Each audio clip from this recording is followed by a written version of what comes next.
अस्सलामु अलैकुम वरहमतुल्लाहि वबरकातुहू। रमज़ान का आखिर अशरा शुरू होने वाला है और 20वां रोज़ा जब हम कंप्लीट कर लेंगे तो रमज़ान का आखिर अशरा शुरू हो जाएगा। रमज़ान के आखिर अशरे की जो सबसे ख़ास इबादत है वो है लैलतुल क़द्र, जिसके बारे में अल्लाह ताला का इरशाद है लैलतुल क़द्रि खैरुम मिन अल्फ़ि शहर, कि लैलतुल क़द्र की एक रात में इबादत करना ये 1000 महीने से बेहतर है। 1000 महीने के 83 साल बनते हैं। कोई शख्स 83 साल अगर कंटिन्यू इबादत करता रहे और कोई लैलतुल क़द्र को पाले तो लैलतुल क़द्र पाने वाला ये उस शख्स से बेहतर है जो 83 साल लगातार इबादत कर रहा है। लैलतुल क़द्र बहुत अज़ीमुश्शान इबादत है और इसी रात को हासिल करने के लिए रसूलुल्लाह सल्लल्लाहु अलैहि वसल्लम ने रमज़ान के आखिर अशरे में एतिकाफ़ फरमाया। एतिकाफ़ ये बहुत ज़बरदस्त इबादत है, ये अल्लाह को बहुत पसंद है और रसूलुल्लाह सल्लल्लाहु अलैहि वसल्लम को एतिकाफ़ बहुत पसंद था। हुजूर ने एतिकाफ़ फरमाया, हमेशा फरमाया। जब हुजूर मदीना तशरीफ़ ले आए तब से हुजूर ने हमेशा एतिकाफ़ फरमाया। सहाबा एतिकाफ़ फरमाते थे, सहाबियात एतिकाफ़ फरमाती थी। इसीलिए हमें और आपको रमज़ान के आखिर अशरे में एतिकाफ़ ज़रूर करने की कोशिश करना चाहिए। अब एतिकाफ़ कैसे करते हैं, क्या ख़वातीन एतिकाफ़ कर सकती हैं? आज मैं पूरा मसला आप लोगों के सामने बहुत आसान तरीक़े से इंशाअल्लाह पेश करने की कोशिश करूँगा। समझने की कोशिश कीजिएगा। सबसे पहले तो आप ये समझ लें कि एतिकाफ़ जो मसनून है, जो रसूलुल्लाह सल्लल्लाहु अलैहि वसल्लम की सुन्नत है, वो रमज़ान के आखिर अशरे का एतिकाफ़ है। ये एतिकाफ़ मसनून है। एतिकाफ़ की 3 किस्में होती हैं। एक एतिकाफ़ मसनून जो कि रमज़ान के आखिर अशरे में किया जाता है, एक एतिकाफ़ वाजिब और ये एतिकाफ़ नज़र का होता है। जैसे मान लीजिए आपने ये मन्नत मांगी कि अल्लाह अगर मुझे औलाद हासिल हो जाएगी या मैं बीमारी से मुझे शिफा मिल जाएगी तो मैं 5 दिन का एतिकाफ़ करूँगा, तो ये कहलाता है नज़र का एतिकाफ़, है ना। और ये वाजिब होता है, यानी ये एतिकाफ़ अब आपको पूरा करना है हर हाल में। ठीक, एक होता है नफली एतिकाफ़। नफली एतिकाफ़ आप जितने दिन का चाहो उतने दिन का कर सकते हो, 2 दिन का, 4 दिन का, 6 दिन का, 8 दिन का, ठीक है। और एक होता है मुस्तहब एतिकाफ़। मुस्तहब एतिकाफ़ कहते हैं कि आप 1 मिनट का भी एतिकाफ़ कर लो, 1 घंटे का भी एतिकाफ़ कर लो, है ना। तो ये 4 किस्में हैं एतिकाफ़ की जो मैंने आप लोगों को बताई। रमज़ान के आखिर अशरे का जो एतिकाफ़ है ये मसनून एतिकाफ़ है और यही नबी करीम सल्लल्लाहु अलैहि वसल्लम की सुन्नत है और इस एतिकाफ़ की बहुत फजीलत है। एतिकाफ़ करने वाला शख्स सो रहा हो तब भी उसके नामे आमाल में नेकियां लिखी जा रही होती हैं, बातें कर रहा हो तब भी नेकियां लिखी जाती हैं, बैठा हो खामोश नेकियां लिखी जाती हैं।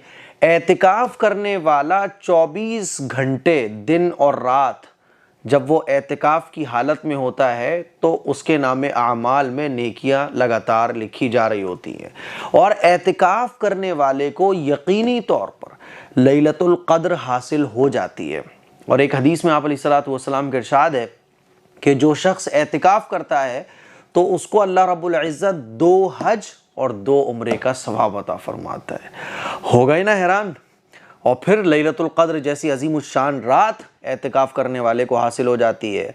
1000 महीनों को जब आप थोड़ा सा कैलकुलेट करोगे ना तो 83 साल बनते हैं एक रात इबादत करने के, ठीक है। और 1 घंटा इबादत करने के 9 साल बनते हैं और 1 मिनट इबादत करने के 55 दिन बनते हैं। आप अंदाज़ा करो कि इतना बड़ा सवाब है लैलतुल क़द्र के इन चंद मिनट इबादत करने का, तो जो एतिकाफ़ करने वाला होता है उसको कितना सवाब मिलता होगा। इसीलिए एतिकाफ़ ज़रूर करना चाहिए। अब बात आती है मर्दों का एतिकाफ़। सबसे पहले मैं आपको बताता हूँ कि एतिकाफ़ की टाइमिंग क्या है। जो हज़रात एतिकाफ़ करने की ख्वाहिश रखते हैं तो 20वां रमज़ान का इफ्तार वो लोग जहाँ भी एतिकाफ़ करने का आपका इरादा है, मर्द हज़रात अपनी मस्जिद में एतिकाफ़ करेंगे, जहाँ पे भी आपको एतिकाफ़ करना है। मर्दों का जो एतिकाफ़ है वो मस्जिद में ही सही होता है और ख़वातीन का एतिकाफ़ घर में आप कोई एक जगह बना लो जिसको आप मस्जिद समझ लो, वहाँ आपका एतिकाफ़ हो जाएगा। हाँ, अगर कुछ ऐसी मसाजिद हैं जहाँ ख़वातीन का पर्दे का इंतज़ाम है और ख़वातीन के एतिकाफ़ का बिल्कुल अलग इंतज़ाम है, तो ख़वातीन का एतिकाफ़ भी मस्जिद में हो सकता है, ठीक है। लेकिन हमारे इंडिया में चूँकि इसका रिवाज नहीं है और चूँकि फितना फ़साद का ज़माना है, इसीलिए फ़ुक़हा ने लिखा है कि ख़वातीन का एतिकाफ़ वो घर में ही बेहतर है और ख़वातीन को घर में ही एतिकाफ़ करना चाहिए। अब एतिकाफ़ का टाइम क्या है, तो 20वां रमज़ान जब कंप्लीट होगा, 20वां रमज़ान जब हम कंप्लीट कर लेंगे, तो इफ्तार का टाइम शुरू होने से पहले पहले हमें जहाँ पे भी एतिकाफ़ करना है हम वहाँ जाके बैठ जाएं, ठीक है।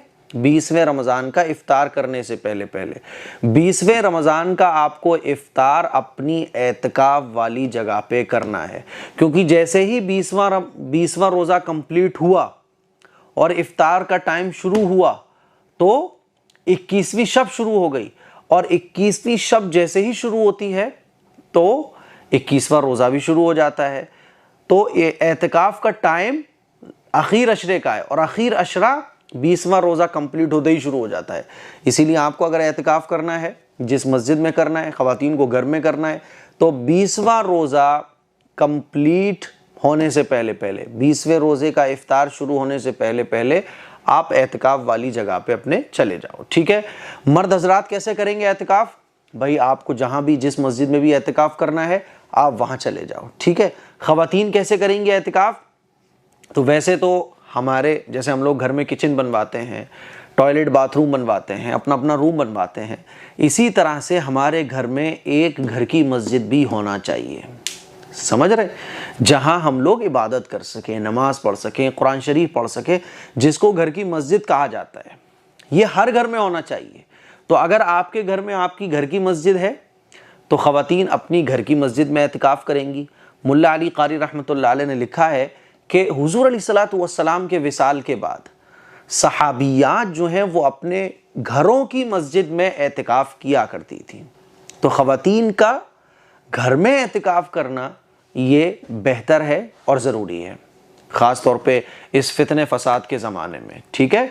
तो आपके घर की अगर कोई मस्जिद है तो आप वहाँ एतिकाफ़ करो, और अगर आपके घर में कोई मस्जिद नहीं है, जैसे कि आमतौर पर नहीं होती है, तो फिर आप किसी भी कमरे में या अपने पूरे घर में कोई एक जगह ख़ास कर लो कि मुझे यहाँ एतिकाफ़ के लिए बैठना है।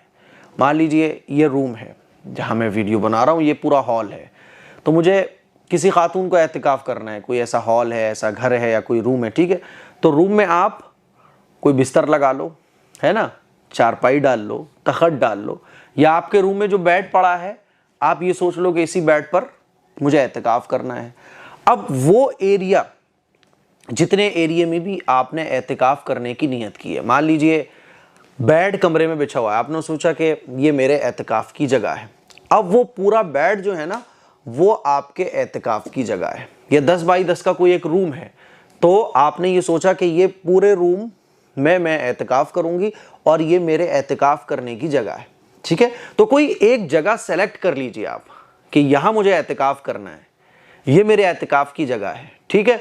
तो कोई एक जगह सेलेक्ट करने के बाद अब उस जगह आप अपना बिस्तर लगा लीजिए, चादर बिछा लीजिए, तखत बिछा लीजिए, और पहले से सारी चीज़ें सेट हैं आपकी तो कोई मसला नहीं है। आप उस जगह को अपनी एतिकाफ़ की जगह मान लीजिए, ठीक है। अब 20वां रोज़ा आपको उसी जगह पर कंप्लीट करना है, इफ्तार करना है। जैसे ही इफ्तार का टाइम शुरू होगा तो एतिकाफ़ का टाइम शुरू हो जाएगा। 21वीं शब जब शुरू होती है, 20वां रोज़ा कंप्लीट होता है, जैसे ही 20वें रोज़े का हम इफ्तार करते हैं 21वीं शब शुरू हो जाती है, बस टाइम शुरू हो जाता है। इसीलिए इफ्तार आपको अपनी उसी एतिकाफ़ वाली जगह पर करना है। बस आप उस जगह बैठी रहें, अब अल्लाह की याद में खूब लग जाएं, कुरान मजीद की तिलावत करें, ज़िक्र व अस्कार करें और दुरूद पढ़ें, तस्बीह फ़ातिमी पढ़ें, जितने भी दीन के काम हैं, जितनी भी इबादत के काम हैं, आप अब उसी जगह पर करेंगी। उस जगह से अब आप कहीं नहीं जाएंगी, उसी जगह सोएंगी, उसी जगह खाएंगी, उसी जगह पिएंगी। जितने भी दीनी काम हैं और जितने भी आराम के काम हैं, बातचीत करना है, मोबाइल यूज़ करना है, किसी से बात करनी, उस जगह से आप बग़ैर किसी शरई ज़रूरत के बाहर नहीं जाओगी, ठीक है। शरई ज़रूरत पर तो जा सकती हो आप। शरई ज़रूरत क्या है? टॉयलेट जाना है, जा सकती हो, और आपको वज़ू करने जाना है, जा सकती हो, है ना। अगर गुस्ल फ़र्ज़ हो गया है तो गुस्ल करने भी जा सकती हो, लेकिन अगर गुस्ल फ़र्ज़ नहीं हुआ है तो आप गुस्ल करने नहीं जा सकती हो, ठीक है। अब वहीं पे आपको रहना है। तो इस तरह से ख़वातीन अपने घर पर एतिकाफ़ कर सकती हैं, मर्द हज़रात मस्जिद में एतिकाफ़ कर सकते हैं। जिस जगह पे भी हम एतिकाफ़ कर रहे होते हैं तो वहाँ से हम बिला ज़रूरत इधर उधर नहीं जा सकते। अगर कोई बिला ज़रूरत इधर उधर अपनी एतिकाफ़ वाली जगह से जाता है तो उसका एतिकाफ़ ब्रेक हो जाता है। मान लीजिए आप एतिकाफ़ कर रही थी, आपने कहा कि चलो लाओ किचन में कुछ खाना वाना पका लेते हैं, आप खाना पकाने किचन में गई, आपका एतिकाफ़ ब्रेक हो जाएगा, ठीक है। इसी तरह से आपने सोचा कि लाओ छत पे थोड़ा सा टहल लेते हैं, तो आपका एतिकाफ़ ब्रेक हो जाएगा। आपने सोचा कि चलो ये इस रूम में आप एतिकाफ़ कर रही थी, आपने सोचा चलो बराबर वाले रूम में थोड़ा सा टहल के आते हैं, अम्मी से सलाम दुआ करके आते हैं, आपका एतिकाफ़ ब्रेक हो जाएगा। यानी वो जो पर्टिकुलर एरिया है जो आपने एतिकाफ़ के लिए स्पेशल किया है, उसी जगह पर अब आपको रहना है, उसी जगह सोना है, उसी जगह सब कुछ करना है। अच्छा, कुछ हमारी बहनें ये समझती हैं क्या जिस जगह हम एतिकाफ़ कर रहे हैं क्या वहाँ कोई आ नहीं सकता है? आप कहीं नहीं जा सकती, लेकिन आपके पास सब आ सकता है। अम्मी भी आपके पास आ सकती हैं, बहन भी आ सकती हैं, रिश्तेदार भी आपके पास आके मुलाकात कर सकते हैं, खूब बैठे, नो प्रॉब्लम। मान लीजिए अम्मी को खाना पकाना है तो अम्मी ने कहा लो ज़रा ये फलियां हैं ज़रा इसे छील दो, तो एतिकाफ़ की जगह पर बैठ के आप फलियां भी छील सकती हो, आटा भी गूंद सकती हो, बच्चों को पढ़ा भी सकती हो, मोबाइल भी यूज़ कर सकती हो, घर वालों के साथ इफ्तार भी कर सकती हो। लेकिन वो जो एतिकाफ़ की आपकी जगह है ना, उससे आप कहीं नहीं जा सकती। दूसरे लोग तो आपके पास आ सकते हैं लेकिन आप कहीं नहीं जा सकती। आप मान लीजिए ऑनलाइन कोई बिजनेस करती हैं या आपका कोई कारोबार है, तो आप उस जगह बैठकर थोड़ा सा अपना कारोबार भी हैंडल कर सकती हो, मोबाइल से सलाम दुआ भी कर सकती हो, ठीक है। मस्जिद में जो लोग एतिकाफ़ कर रहे हैं वो भी अपना कारोबार मोबाइल के जरिए हैंडल कर सकते हैं। कोई पार्टी आई है, कोई व्यापारी आया मिलने, तो मस्जिद में बुला के मुलाकात भी कर सकते हैं, नाजायज़ और हराम नहीं है, ठीक है। लेकिन आप कहीं नहीं जा सकते। इस तरह से जब आप 10 दिन कंप्लीट करोगे तो आपका एतिकाफ़ कंप्लीट हो जाएगा। जब चांद दिखेगा, खबर हो जाएगी हाँ भाई चांद दिख गया ईद का, आपका एतिकाफ़ कंप्लीट हो गया। तो मुझे उम्मीद है ये एतिकाफ़ के कुछ मसाइल और ज़रूरी मसाइल थे जो मैंने आप लोगों की खिदमत में पेश किए। अच्छा, इसी तरह से मर्द हज़रात मस्जिद में एतिकाफ़ करते हैं तो मस्जिद का जो एरिया है वो वहाँ से नहीं जा सकते, ठीक है ना। जितना भी एरिया मस्जिद का होता है, मस्जिद के एरिए में तो वो रह सकते हैं। मस्जिद के एरिए से अगर वो बाहर जाएंगे बगैर किसी शरई ज़रूरत के तो उनका एतिकाफ़ भी ब्रेक हो जाएगा।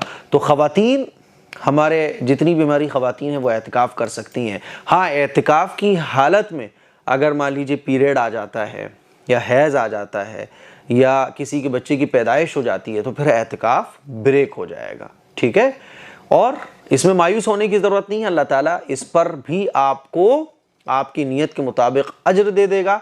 जब एतिकाफ़ आपका ब्रेक हो गया, नो प्रॉब्लम, अब बिल्कुल बेफिक्र हो जाएं, क्योंकि ये चीज़ ऐसी है जो आपके कंट्रोल में नहीं थी, और जो चीज़ हमारे कंट्रोल में नहीं होती तो अल्लाह ताला उस पर ज़्यादा अजर देता है। इसीलिए मायूस होने की ज़रूरत नहीं है। जो ख़वातीन हमारी एतिकाफ़ करना चाहती हैं तो वह एतिकाफ़ कर सकती हैं।